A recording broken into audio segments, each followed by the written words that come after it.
So my mother I'm 10. I don't think anything of it at the time other than it's cool light. But she begins to accelerate in the Jeep, and she's got the accelerator to the floor. This is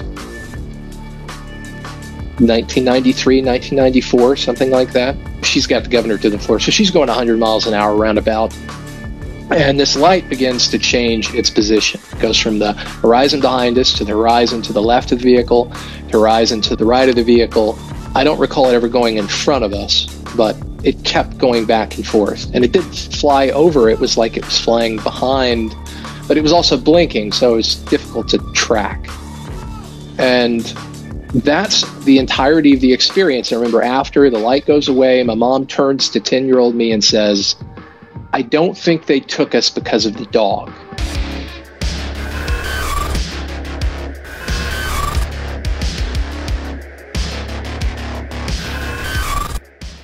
Welcome back. I'm here with Chase Williams. Chase, how you doing today, man? Hey, Sean, doing great. How are you? Doing awesome. Now, why don't you just tell the audience a little bit about yourself, where you're from, kind of what you were doing, and then we'll get into how you got into this topic.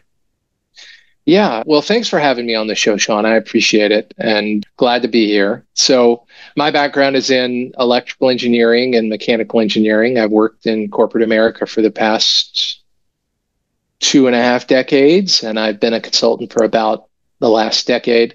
And I've had lots of crazy experiences with the paranormal, the supernatural, what people call UFOs or UAP, and what people refer to as ghosts. I've had out-of-body experiences, some aspects of near-death experiences, and some other kind of odd things. And happy to share those with you and your viewers.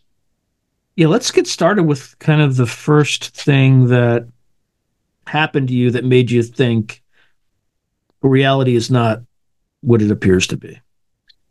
Yeah. So I didn't really have that thought until I was a little older in life. The first experience that I had, I was 10, and my mother had a soft top Jeep Wrangler at the time. I have two older half brothers. So we'd gone to my eldest half brother's home because my mother was a jeweler and he had a centrifuge and she needed to use that. So we'd made this hour and a half long trek to his house in the country. And we were on our way back after they'd cast this pendant or ring or whatever it was. But it was pretty late. It was around midnight, maybe even as late as 1 or 2 in the morning, as we were making our way back. And this is a cliche, desolate Texas highway, no lights, clear sky. And we have our dog with us, a Dalmatian, Dottie, in the back seat. So we're driving along, and there's a light, a bright white light that blinks every 2 or 3 seconds on the horizon behind us. And the peculiar thing at the beginning of this experience was the fact that this light was so bright. It was so bright that when it blinked on, when it illuminated, it lit up everything, the sky, the horizon, for as far as the eye could see, as if it was day, which is kind of peculiar, and if you do the math, it takes a power source and a light that we don't have, nor do we have the capacity to create, as far as I'm aware, to have that kind of effect. So my mother I'm 10. I don't think anything of it at the time other than it's cool light, but she begins to accelerate in the Jeep, and she's got the accelerator to the floor. This is 1993, 1994, something like that. She's got the governor to the floor. So she's going 100 miles an hour roundabout. And this light begins to change its position. It goes from the horizon behind us to the horizon to the left of the vehicle, to horizon to the right of the vehicle. I don't recall it ever going in front of us, but it kept going back and forth. And it didn't fly over. It was like it was flying behind, but it was also blinking, so it was difficult to track. And that's the entirety of the experience. I remember after the light goes away, my mom turns to 10-year-old me and says, "I don't think they took us because of the dog." And I remember thinking, as a 10-year-old in the passenger seat of the Jeep, that seems like a really stupid thing to say. If those were aliens, why would a dog stop them? So that's all I remember from that experience. And I don't remember having a conversation with her about it afterward.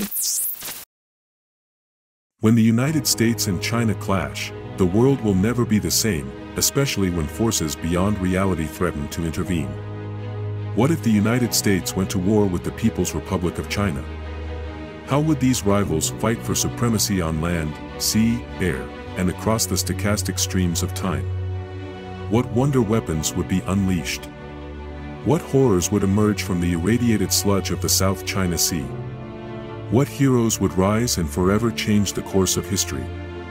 Tread into the deepest and darkest dimensions of the multiverse, gaze through a kaleidoscope of fractured realities, and bear witness to the disturbing visions of World War III from today's greatest minds in science fiction, fantasy, and horror.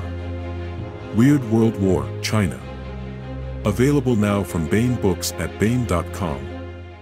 It's kind of odd, but the next experience happened when I was 15.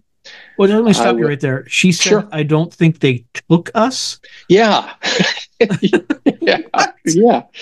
I don't know. She never, ever, I don't recall ever having a conversation with her later in life or prior about her thinking that she was an abductee or anything like that. But that's exactly verbatim what she said. Did you ever ask her? No. And she passed away in 2011. So I'm sorry to no. Hear. Oh, I appreciate that. But no, I wish I had. You know I had a couple of conversations with her about UFOs, but that experience never came up again. I don't know. Peculiar. Yeah. So fast forward a little bit to 1999, and I'm roughly 15 years old, and I'm standing outside at about 10 p.m. in the front yard. And we live in a rural area that's adjacent to a medium-sized city at the time. The residential road that our home is off of is kind of heavy traffic residential. It feeds into a lot of different suburbs and stuff that are off of this road. So there's normally traffic on this road all hours of night. You know, even 2 a.m, there's at least a car per half an hour on this road. So I'm sitting in the front yard. I'm on the phone. At the time, we don't have cell phones, but it was a cordless house phone. So I'm on this cordless house phone having a conversation with my buddy that I was telling you about earlier, who is now retired DOD, but at the time we were just high school students. And I was having a conversation with him about this light in the sky that I was looking at, that I assumed was a satellite. And it looked like a star changing colors. Now, this is an effect that's caused by the atmosphere. I forget the name of it. But that's what I was looking at, I'm relatively certain. But I remember having a conversation with him on the phone. And I'm talking to him about this light, and I'm hypothesizing, well, maybe the colors or a different kind of way to send data visually down to some kind of base station or something. I don't know. And this triangular craft appears from behind the horizon that's created by the trees across the street. It comes over the trees. Now, a couple of things about this that make it really peculiar. First, its size. It was about, I know this is cliche too, but it's about the size of 2 football fields. It was very, very large, a large shopping center size. It was flying in a manner that we would probably refer to as backward. This was an equilateral triangle, right? So if I try to make a triangle with my hands here, it was moving this way. And it was perpendicular to grade. So it wasn't like this, it's like this, right? Here's ground. So it's perpendicular to grade, and it's moving backward, and it's moving at about a mile an hour. Right across the street, I estimate 150 feet line of sight, about 100 feet off the ground, right over my neighbors' houses across the street. And I watched this thing traverse the sky, never change in its speed until it disappeared behind the trees to my right. It went from left to right. Made no sound. It had a light on each corner. The lights on the corner of the craft that was its forward leading edge, what we would consider to be the base of the triangle, I think, were white, and they were static. They didn't blink. They didn't change in the amount of radiation or anything like that, just static white lights. And then the light at the rear of the craft was red. And it was blinking like an aircraft light would blink every couple seconds. It would blink on and it would blink off. And when it would blink, it illuminated about half of the side of the craft that was facing me. And it was flat black. And it reminded me of a truck bed liner. So if you look at a pickup truck, they have these indentation, corrugation, right? It had the same kind of corrugation, but it was just flat black. I didn't see any windows. I didn't see any other lights. There was not a light in the middle of the craft. And for years and years and years, at least a few times a year, I would get online to see if I could find reports that were reporting the same vehicle that I saw, right? I wasn't interested in lights in the middle of the craft or supposed TR3B stuff or whatever. I wanted people telling me, saw it, it was inverted grade, it was flying backwards, 3 lights, and I found 3 in however long it's been, 24 years, 25 years. And on that note, and I can get into this, but I asked Lou about it the first time I flew to Encinitas. For the audience, just to be clear, it's Lou Elizondo. Right, yeah. And he mentioned some things about the craft. He said that the reason the lights were the colors they were is they're all propulsion devices on the ship, and red was engaged, which is why it was flying in the direction it was flying. He said some other things. The most notable other thing was that one of the questions I had about the experience is, why didn't I see anybody drive by? Because this whole time I'm standing in my front yard and I'm looking at this triangular craft, and I think at any minute somebody's going to drive down the road, they're going to slam on the brakes, they're going to get out and they're going to go, what the hell is that, right? Never happened. And that's why I led with that road is pretty busy most times of day. And that never happened. And his explanation for that was that was in some kind of time distortion bubble around the craft. And so time was passing slower for me than it was for vehicles outside of the craft. Vehicles were probably on the road, but from my perspective, moving much, much more slowly. And you see or not at all. Any weird play with colors, like the red shift, gravitational red shift, blue shift?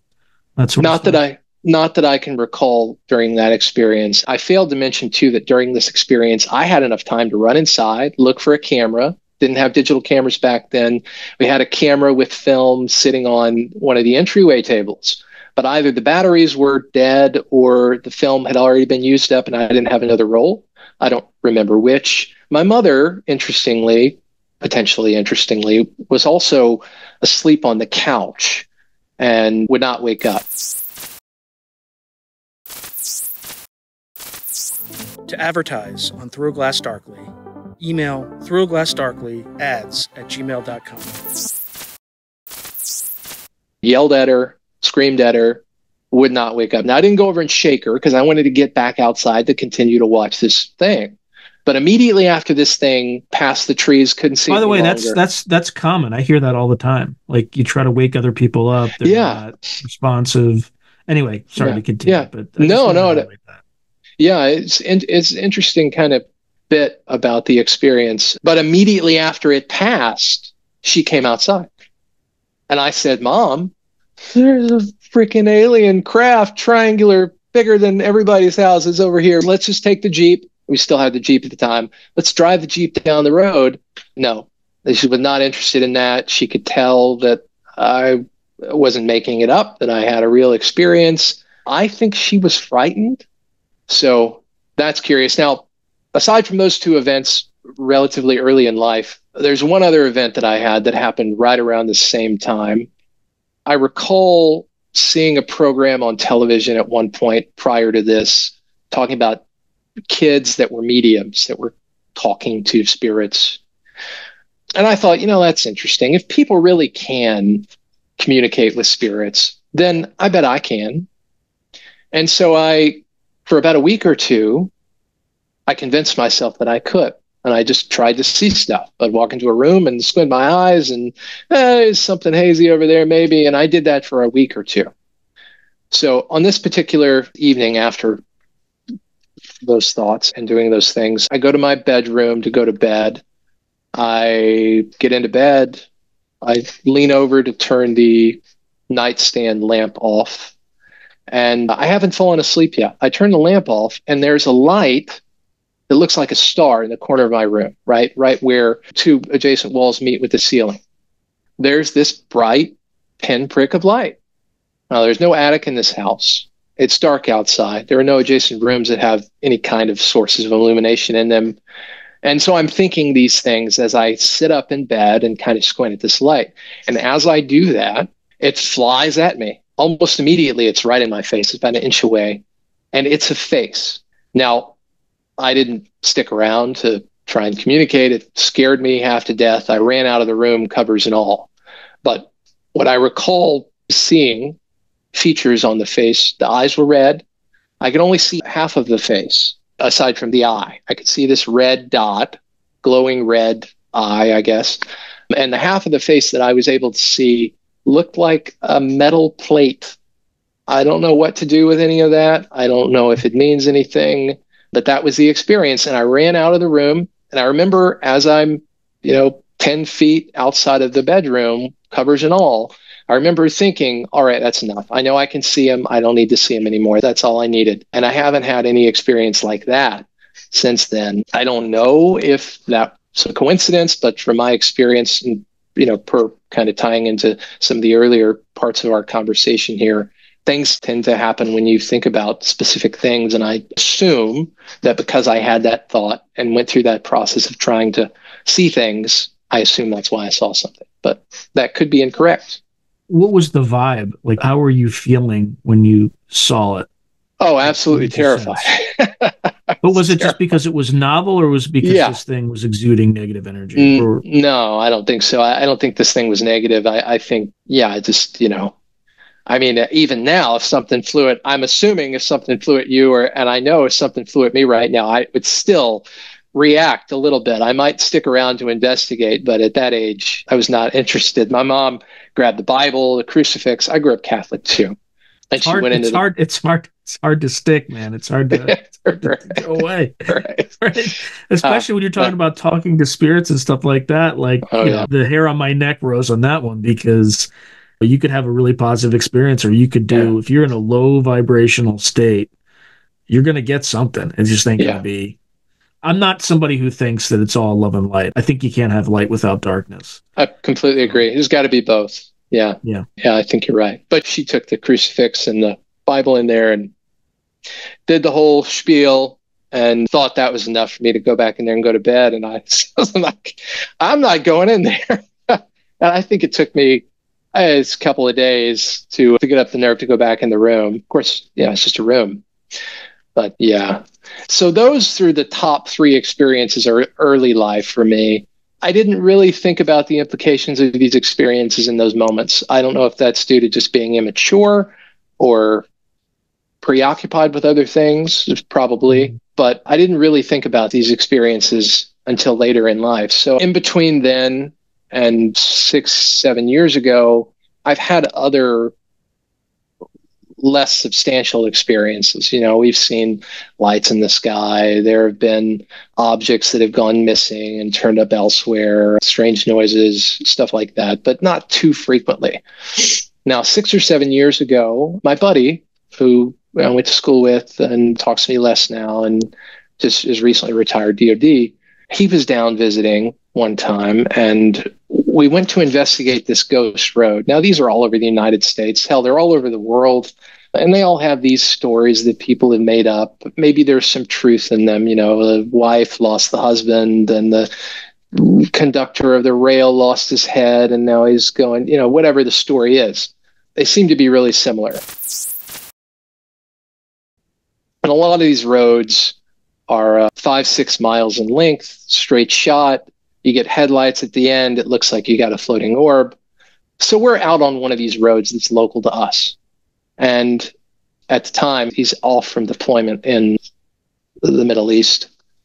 And we're walking this road. Just for context, what did he do for the DOD? Counter intel. Yeah, the same kind of stuff that Lou did. Yeah. Okay. Yeah. And then I transitioned to cybersecurity more recently before he retired. I think the last 5 years he was doing cybersecurity, but the rest of that was counter intel, mostly focused on, as far as I'm aware, obviously he didn't tell me anything classified, but mostly focused on our own forces. Most of the espionage happens internally, so. I'm very familiar with counterintelligence, right? You're a spy catcher, basically. You're trying to catch your own spies. Not your own, but people who've been compromised. Right. Yeah. So that was his thing. So seven or so years ago, I'm having a conversation with him about To the Stars Academy. This is really interesting what Luis Elizondo, of course, he had just come out told everybody what he was doing. And I asked my buddy if he could get me in contact with Lou because I wanted to call him up. And so he did. And he told Lou that he was interested in participating, that he was interested in the topic. I said the same thing. And so he went and met with Lou and Tom and a couple of guys from Pentagon that were at that time were involved with ATIP or whatever ATIP was called at the time. It was called something else. ALSAP or something like that. Yeah, right. And so he actually went into a skiff and talked to these guys. They told him all kinds of crazy stuff outside of the skiff.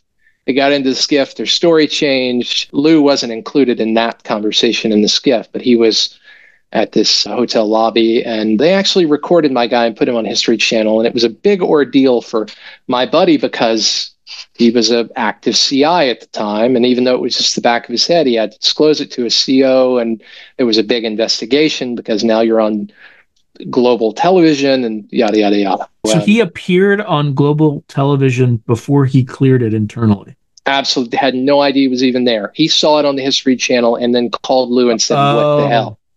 And Lou said, how did they record him? It was hidden cameras in the lobby. And Lou claimed, and I don't doubt Lou, I don't think Lou was being dishonest, but Lou said, the camera crew put it up. But the thing is, they didn't even tell my buddy that they were even shooting there. So that seems, I don't know. But I'm assuming that office wasn't a public place, right? No, it was a Marriott lobby, hotel lobby. And then they had the meeting in the skiff. Initially, it sounds like a lawsuit to me against Marriott, to be honest. Maybe. I don't know. I don't think my buddy even wants to talk about it anymore. But at the time, it was excitement that that's me. And then wait a second, why wasn't I told that was being recorded? Why was Lou not as transparent as he should have been with me? But I want to give Lou the benefit of the doubt with respect to that experience because he hasn't given me any other reason not to trust him. And he seems like a good guy. So, I don't have any other reasons to think that there was anything really truly secretive well, there's a lot of cooks in the kitchen in some of those productions. And, right. People from Hollywood being people from Hollywood, that's pretty much standard behavior. Yeah. Yeah. So long story short, my buddy is asked to write something for the Department of the Army, and I'm asked to come to Encinitas. Let's talk about this project with TTSA. So I fly out to Southern California, and I meet with Tom and Lou and Steve and a couple of other guys there as part of the team. And they wanted me to help develop this iPhone app, an Android app it's essentially, there's another company that's doing it now where you see a UFO, you take a video or a picture, you compare it to known aerial phenomenon and, flight trajectories, yada, yada. And I ended up not really being interested in that. It's a very interesting application. Yeah. I mean, you know what that is, right? You know what that is, right? So what do you mean? So again, I'm not saying that's what this was, but let's say you want to crowdsource intelligence. Oh yeah. Right. Yeah. So and it's not just UFOs. Like if you have spy balloons in your skies and things like that, it is a really good way to crowdsource intelligence because then you can take the geolocation data, triangulate where a Chinese balloon is. Yeah. And it just provides you with a much greater data reservoir of intelligence. So it could have been that's what was the intent was to track UAPs and UFOs, or it could just have been dual purposed to try to use crowdsourcing to gather intelligence. Anyway, sorry, I had put that hat on. No, it was both. It was both. The intention was to launch, well, at least what I was told. The intention was to launch a public-facing app and then at some point approach whatever division within the DoD on a more government-focused product. But my guess is the approach had already happened, and that's exactly what they were doing.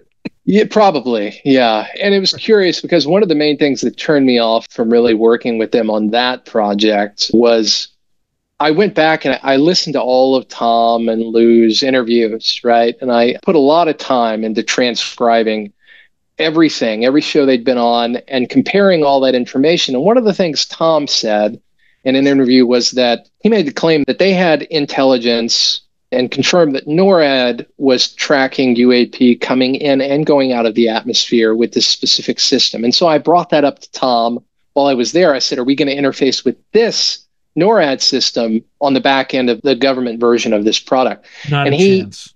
Well, he said, what NORAD system? And I said, the one you talked about in this interview, X.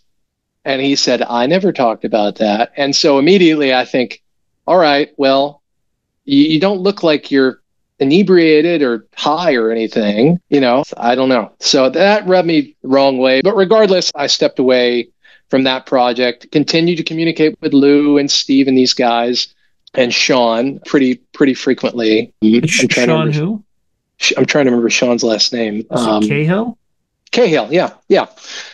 Great guy. And who is Steve when you said Steve? A former director for Lockheed. Steve, it's been too long, Sean. That's fine. I'm glad I asked, though, because it's somebody I probably don't recognize. He was a former director of Skunk Works overall, if I'm not mistaken, for Lockheed for quite a while. He was one of the originals that came over to TTSA with Tom. Yeah.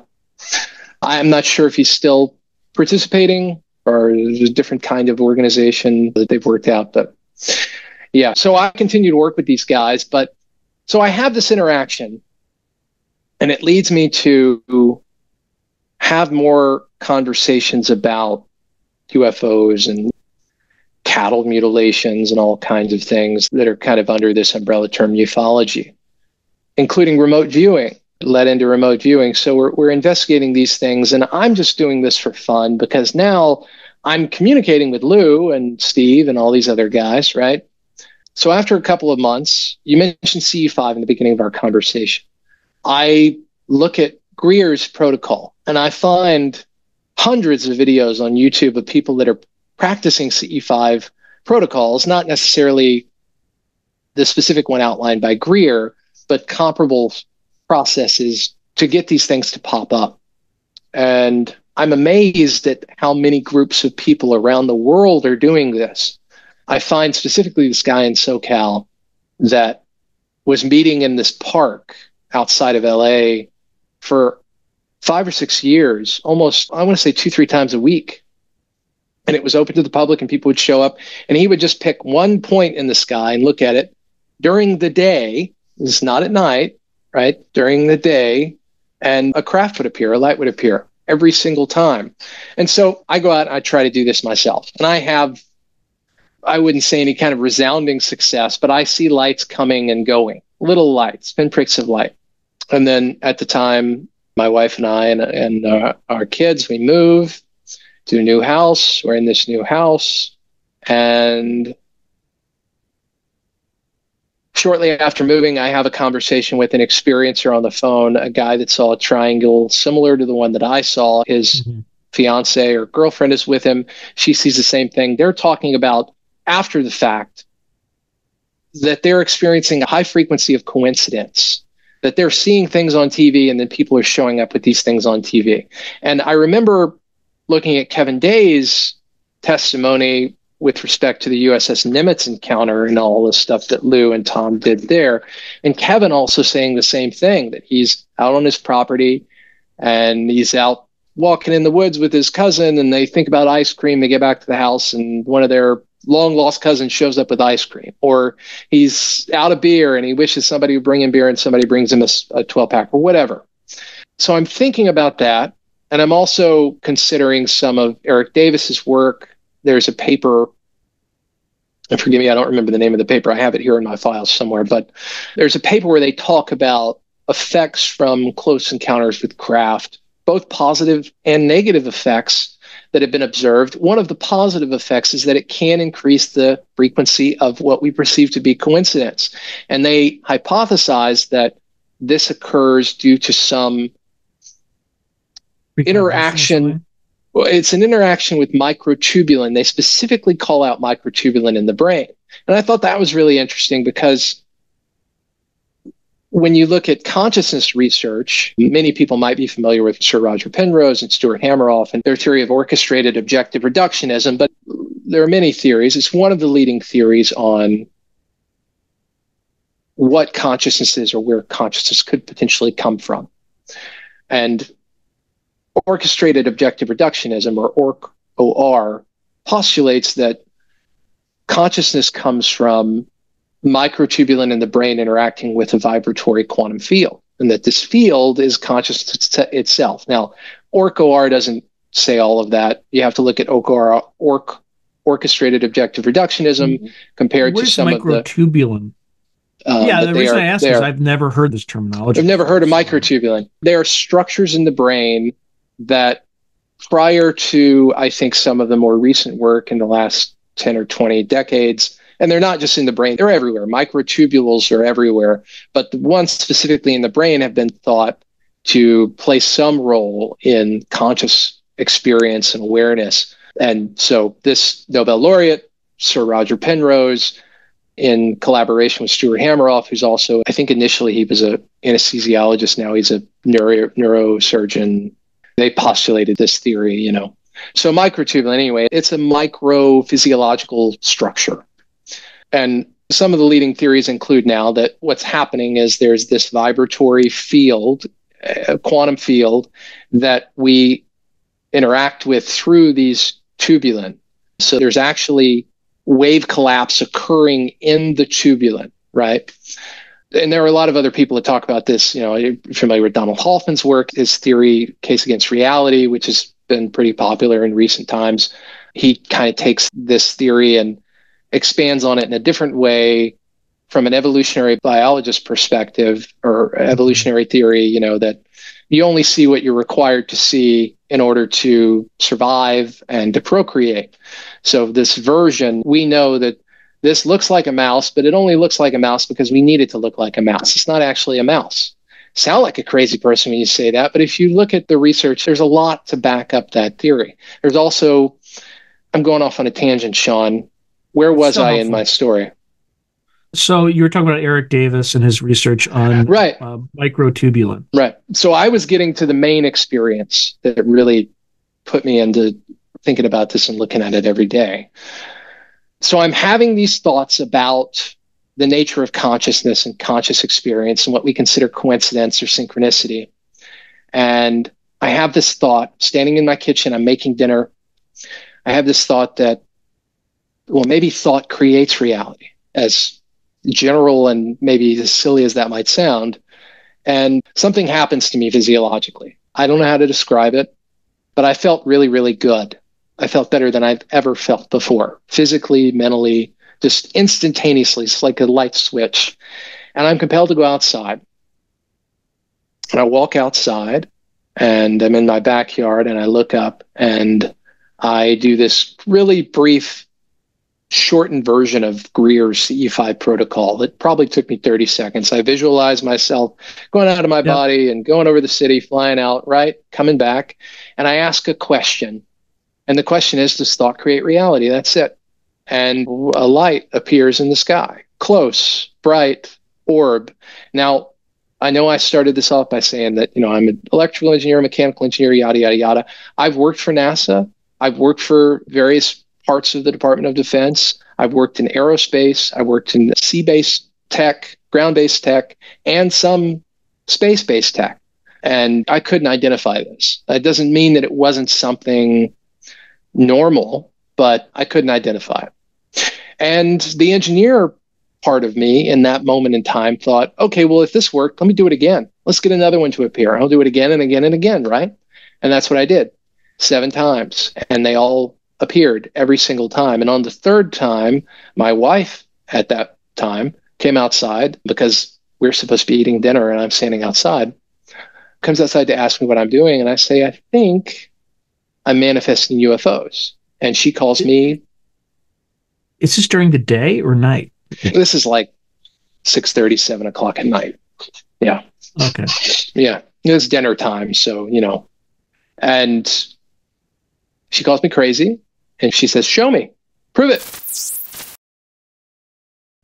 Okay, I do it. 2 of these things show up, they spin around each other, and they fly off in different directions. And she loses it. right? She's screaming. She calls her friend. You're not going to believe what happened. I have to sit down with her on the patio furniture in the back. And she says, look, I'll accept that all this is real, but I don't want to think about it. I don't want to see it. Normal stuff, no aliens, no craft. So she said, I promise you're not going to do it. I said, okay, I promise. She goes inside. And then, of course, I immediately return right then and there. All right, let's do it again. And the last craft that appeared was not this luminous orb. It was a triangular craft. It was really high up, or it was really small, and it was lime green, this really peculiar lime green color, and it just flew overhead. So that experience rattled my view of reality, and it shook my view of the nature of perception and consciousness specifically, because I was thinking all of this and things were happening. And I had a witness, so I couldn't have the thought like, well, maybe I just hallucinated all this in the backyard, and maybe somebody sprayed too much mosquito repellent or something. I don't know. But that wasn't the case. So I begun researching this more frequently. And some other things happened. In that moment in time, I had just decided that I was going to start my consulting business right prior to that. And I'd written on a whiteboard how much money I wanted to make and who was going to pay me this money per month and why. And about 2 days after writing that, somebody I hadn't heard from in a year called me up and said, hey, I've got 2 opportunities, this company and this company, which are the same ones, and they want to give you this and this. And it's basically, I get to sit on my butt and work 4 hours a week and make $20,000 a month. It's pretty good. So I always thought that was some kind of variation of manifestation. I thought that there's something happened there where I just decided that I was going to make that money and that it was going to come for these companies, and it just happened. Maybe not. I don't know. But the more I've researched this, the more experiences I've had, and there have been more since then that are way crazier than that one, that lead me to believe that it's all about the nature of consciousness. And it's really just all about experience in general. I've been in other bodies, which I have to assume are, people talk about experiencing past lives. I'm assuming that would be the same thing, because it's, I've literally been a woman in South Africa that I was admiring my own legs in a Jeep. And I didn't own a Jeep at the time. I was an elderly man on a bus and his wife, or just another elderly woman on a bus. I was I'm assuming African-American boy. And I'm only assuming we were in America because we were on a school bus, and those aren't really anywhere else aside from Canada and Mexico. I've had the classic life review experience that a lot of near-death experiencers report having. I've had the classic alien abduction experience, although they weren't grays. They didn't look like anything I've ever seen illustrations of, but it was the same thing. Can you describe that experience and kind of roughly when it happened? Yeah, so this happened 3.5 years ago.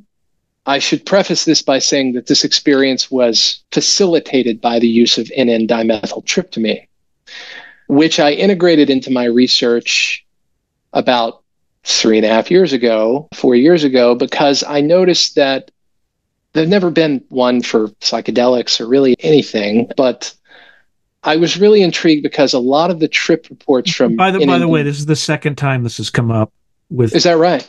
With a guest in the last 24 hours. In the last 24 hours? This is my world, man. This is... Wow. Well, after the Marzinski interview, I had an interview with somebody who encountered beings, not from a schizophrenic standpoint, but had a similar MO. And then we got into the whole dimethyltryptamine thing. Okay. And then this is apparently the bridge to something look, positive. Anyway, look, that's how this stuff works, man. I can understand why somebody would be skeptical about that, because initially, if you don't know anything about dimethyltryptamine, you only know that it's a psychedelic, I would be skeptical too. But I've researched, Dr. Andrew Gallimore is probably the leading global expert on DMT and psilocybin and many other psychedelics. He's a neuroscientist and a chemical pharmacologist. You can look at the work of Rick Strassman out of ASU, Arizona State. And he's relatively well known for writing DMT, The Spirit Molecule, and also there's a documentary film that I think you can watch on YouTube that goes by the same name. So if you look at the work that Strassman's done and Dr. Gallimore have done, and what they've done at the University in London and what they've done elsewhere at Johns Hopkins and places of similarity, what you find is that there's some really interesting features to NN-DMT and psilocybin. But specifically for me, are people having the alien abduction experience, people having out-of-body experiences, what could be classified as near-death experience like, and also encountering entities that seem to be autonomous and intelligent and aware and responsive. You have an animal behind you on your right side. What is that? I do, yeah. His name's Beetlejuice. He's a veiled chameleon, and he's 4, and he's mad about you, apparently. He must feel threatened. He looks, it's okay, buddy. Yeah, he's a perfect pet. He eats bugs a couple times a week, and he's great. Yeah. Anyway, we have dogs too, but they're out there. Yeah, sorry, I just saw movement. Yeah. He's pretty big. He's about that big. So in DMT, the similarities were just unreal. There were too many similarities for me to not investigate it. So I started with the academic work, right? I started talking to these people, Strassman and Gallimore and Hoffman. I've spoken to all of them. And, many of them are convinced that we're missing a big part of reality here in academia and the scientific community. And Gallimore is kind of torn between this either being a method to reach other dimensions, some kind of alien technology, has a theory called alien information theory, and that proposes that DMT is a bridge to other dimensions that is placed here by a higher intelligence. I don't know if I buy that, but we also manufacture it in our own brains. I mean, very tiny amounts. So very tiny amounts, yeah. And I think the leading research is that if it is manufactured, we're manufactured. What's that? If it is manufactured from some... Well, another, I think the liver or the lungs, I think the lungs maybe, they have the ability to produce more, but the pineal gland can produce DMT, but very, very small amounts, not the same amounts that someone would smoke or ingest to have these kinds of experiences. Usually you have a big surge at death. That's hypothesized. Yeah. It's not proven yet. Yeah. Okay. At birth and death, they hypothesize. So let me tell you what DMT does if you never experienced it, and a little bit more about it. It's not habit forming. It's metabolized almost immediately into the human body because it's natural. It's a neurotransmitter. It completely changes the world model in your brain, which it shouldn't do, which is one of the reasons why the leading global expert, Dr. Andrew Gallimore, hypothesizes that this is something else, because what the brain does, what it's supposed to do, what we think it does, is it's supposed to make sense of the world. So from a very young age, you form your default mode network, which essentially says, hey, Sean, that's the floor, that's the ceiling, these are walls, that's another human being, this is your hand, this is basic stuff. And then from there, the brain, gets more, processes get more complicated. But the default mode network is intended to just give you a sense of the environment and how to interact with it and within it. And what DMT does is, if you consume enough, that the default mode network goes away, and you have a new default mode network in a new environment that shouldn't exist. And there's information describing this environment that the brain shouldn't know what to do with. You shouldn't just go from being in this environment to another environment with entities standing around you, talking to you. That doesn't make any sense from our current understanding of the brain, or the way that the default mode network works, or the way that psychedelics like DMT should work. So it's really curious. And so learning all this, I begun to incorporate this into my research, meaning I was ingesting it. You don't do this very often, because it's literally like me knocking at your door right now and going, hey, Sean, we're going to Mars right now. And you got like 5 seconds. You got 5 seconds, right? And then we're going. People don't usually make decisions like that without digesting it a bit. So DMT is a bit the same way. And that's what facilitated this so-called alien abduction experience. But I was on a table, an entity above me, I could see everything, the hands, the arms, the legs. I couldn't see the head for some reason, which is common in alien abduction reports.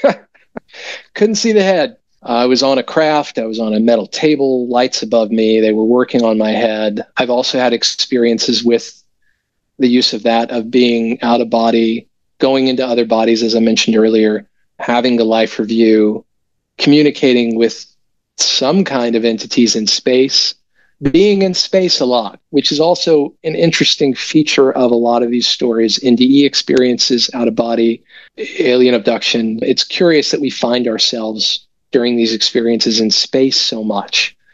So, I've had these experiences, and I'm convinced that, we're immortal entities that exist and have an infinite number of experiences, and it's all random, and everything matters, but it doesn't also. And like you said, it's good with the bad. I think that our thoughts influence the realities, that the experiences that we have. So, if you are a Christian and you believe in demons and angels, then you will at some point encounter demons and angels. Yeah. Right. If on the other hand, you don't believe, then I think you experience something else, which is why when you look at near-death experiences, now I've done a lot of work, and actually I'm working with Dr. Jeffrey Long, who's a well-known NDE researcher, on some other projects.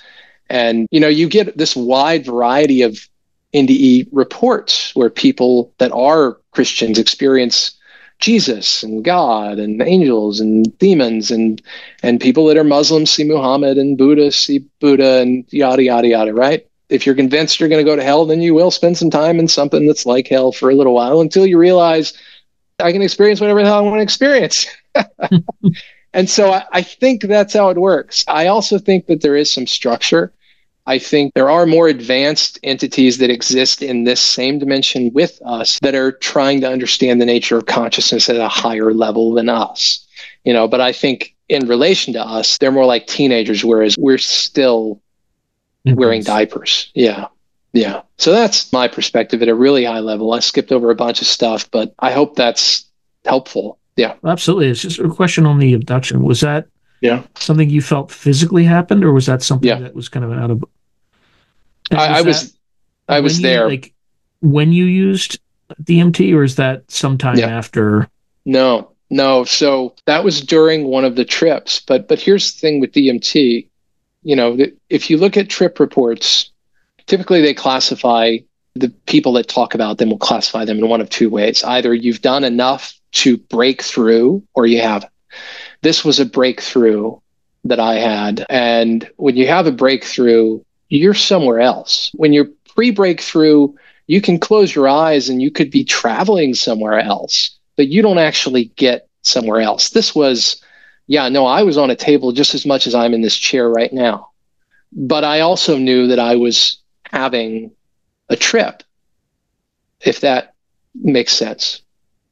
Yeah. Unless you experience it, you never fully grok it, but conceptually, I can wrap my head around it. Some of these experiences, I never personally, I haven't had one like this, but some people report having entire lifetimes, where they'll take their dose and suddenly they're Bob in Cincinnati, and they meet their girlfriend and they get married and they have kids and blah, and they have a whole lifetime, and then they come back and it's been 10 minutes. I haven't had that experience, but I could see how people could, and just accept it. After a few days passes on the other side, you go, well, to hell with it. I guess I'm Bob. Right. I guess Did you experience that? Like, did it seem like there was some form of time dilation where you're... Oh, yeah. Not to that degree. Right, not years. There's a guy on the Spirit Molecule documentary with Strassman that says, it had been 2,000 years. And I'm thinking, I've never experienced that, nor how could you even know? How could you possibly say 2,000 versus 1,000 even? Anyway, I have experienced time dilation. It's not the same on the other side. The life review experience that I had, I could see past and future as a linear visual representation in front of me in space, almost like different scenes. People talk about the movie strip, kind of like that, multicolored, highly luminous, floating in space. You could dive into any moment if you want. And in those moments and those kinds of experiences, yeah, you realize that time is different, at least while you're having those experiences. It doesn't seem linear. It seems multilinear or something. It's not that it doesn't exist. I thought for a long time that time and space were derived from this field of consciousness, but I think space-time is, but time itself is more malleable than space. I think space is either there or it's not there based on observation, but you have to define what observation means and what an observer is, and we haven't done that, and I don't know if you can do that. I think if consciousness is fundamental, then everything's going to have some level of consciousness. Maybe. But yeah, no time. There's certainly time dilation there. You could take a 15-minute trip with DMT and it could feel like years, which is another reason to be really cautious with it, because, if you have an entire life go by, you experience some other person's life, it's going to change you. It's big time. Yeah, right. Yeah. So that's another reason why people often reference Terence McKenna when they talk about DMT. And Terence used to say, or he's known for saying in one of his interviews, that you don't have anybody that's just doing DMT all the time, because all the time is like twice a year. Yeah, you've got to be a trooper to do it any more than that. And even then, you might really want to do it, but you're going to be really hesitant because you just don't know. You could be on an alien craft or in another body, or you could be told that nothing matters and just float out in space for a while, or you could be something really abstract. A lot of people talk about these geometric places and machine elves, which I've experienced those, and the gestures, very peculiar stuff. Yeah. But it all has to do with the nature of thought. The machine elves and the gestures are all there, at least in my experiences and the trip reports I've read, they're there to teach you how to think and teach you what thought is. They want you to utilize, because they're speaking things into existence, but their language isn't just verbal, it's thought. And so they're doing this, and people are looking at them going, what the hell is they doing? Are they juggling universes? Are they building these intricate boxes in their hands out of light or whatever? And then when you do it, they applaud you. They go, oh yeah, that's right, you got it. Do it again. I think that's what's going on. I think they're trying to point out that thought is really important and you should be in control of it and direct, because whatever you think is what you get. And I'm still trying to convince myself that that's the truth, but I think there's a lot of truth to that. Yeah. So.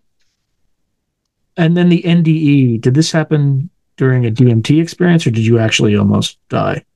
No, that was just the life review aspect of an NDE. So yeah, just the life review. I just happened to find myself there. I left my body, all of my memories and everything went into this void and space-time, for lack of a better, I don't know how to describe this stuff. And then there was this ribbon of multicolored light. And I was there with some other entity, I don't know what or who, but it was showing me these things. I also had an experience, which I have a tattoo of up here that I can't show you, but another facilitated experience in which I was with 6 other versions of myself. This sounds so crazy, Sean. I was with 6 other... It's a story. I can't verify and I can't unverify, right? Like, I'm just taking it on your word. Yeah. And the audience should too, right? Yeah. Well, this one's going to sound even crazier than the others. I was with 6 other versions of myself. I was in a classroom, and I specifically went in with the intention of understanding what DMT was doing, because when you try this, almost immediately you've realized that perception doesn't stop after physical death, that physical death is just a component of this experience, but experience itself doesn't stop. Your internal dialogue doesn't stop. You continue to be you, but the aspects of you that you've inherited from being here in this experience kind of fade away pretty quickly after you're on the other side, because you realize that you've had other experiences. And this is a tiny little fragment out of what could be an infinite number of experiences, quite a few at the very least. So I'm in this room. I go in with the intention of somebody trying to make contact with an entity that'll explain to me what DMT is doing. And I met with 6 versions of me. And in the moment, I didn't even realize they were me. Only after the fact did I go, oh, all those people were me.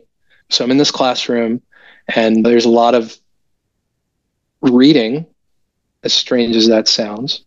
And then I'm introduced to this portal on a wall, and I'm asked to step through it. And I don't want to step through it because I'm afraid if I step through it, I'm not going to come back to chase. But I put my head through and my right arm through, and my head and my right arm are now some guy's head and right arm in a park, which reminds me of Northern California around the bay, that kind of park feel, full house kind of vibe. But I realized that there are memories and experiences that are associated with the limb that I'm embodying.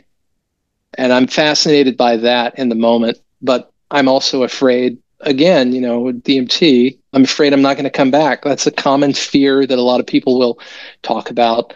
There's no basis for it in reality, not to my knowledge anyway, not from the studies, the academic studies that are out there that are published. But yeah, that was another odd experience. So those were facilitated by DMT. All right, my friend, any final words for the audience? Yeah, I don't know.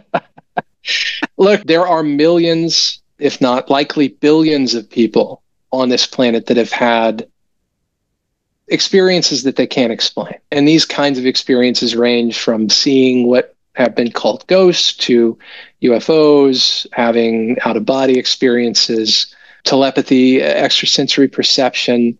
I'm nearly positive that there's at least one of these kinds of experiences for every other person on the planet. And I'm pretty convinced that the majority of these experiences aren't widely shared because they sound crazy and people don't want their friends, their neighbors, the people they go to church with, the people they work with to think less of them if it doesn't fit the cultural mold that we have in front of us, right? It's different for everybody. But I spend a lot of my time researching what we have in academia, what studies have been done, and also these anecdotal reports that people have, because I tend to believe that the majority of people that talk about these things, whether it's online or it's through a format like this or elsewhere, the majority of them are telling the truth. So I'm developing what I call the largest aggregated database of phenomenon-related material in the world because nobody else has done it yet. And hold that thought. Let's focus on that in the next episode. Yeah, sure. All right. Well, thank you, my friend. It has been an absolute pleasure. And we'll Sounds good, Sean. Sounds good. If you enjoyed today's video, please hit like and subscribe, and also hit the notification button so you can be notified whenever I post new content. Thank you. Now, if you're enjoying the channel and you want to support it, there are several things you can do. In fact, there are 5 things you can do. The first thing you can do is just buy my books. I got plenty of books out in the market right now, and I would prefer that folks buy a book rather than giving me direct support because they get something out of it. They get a real tangible product. The second way you can support me is by becoming a member on YouTube or becoming a patron on Patreon. And just go to either site and it'll explain everything.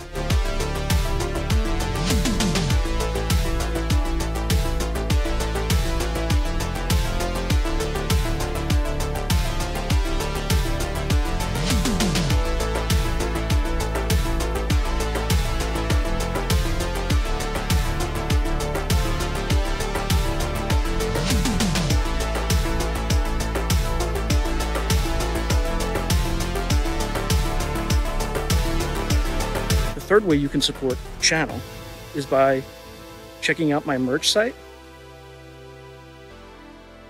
which is here. There's plenty of stuff that you can get to support the channel. And I'd appreciate that you have it and can wear it.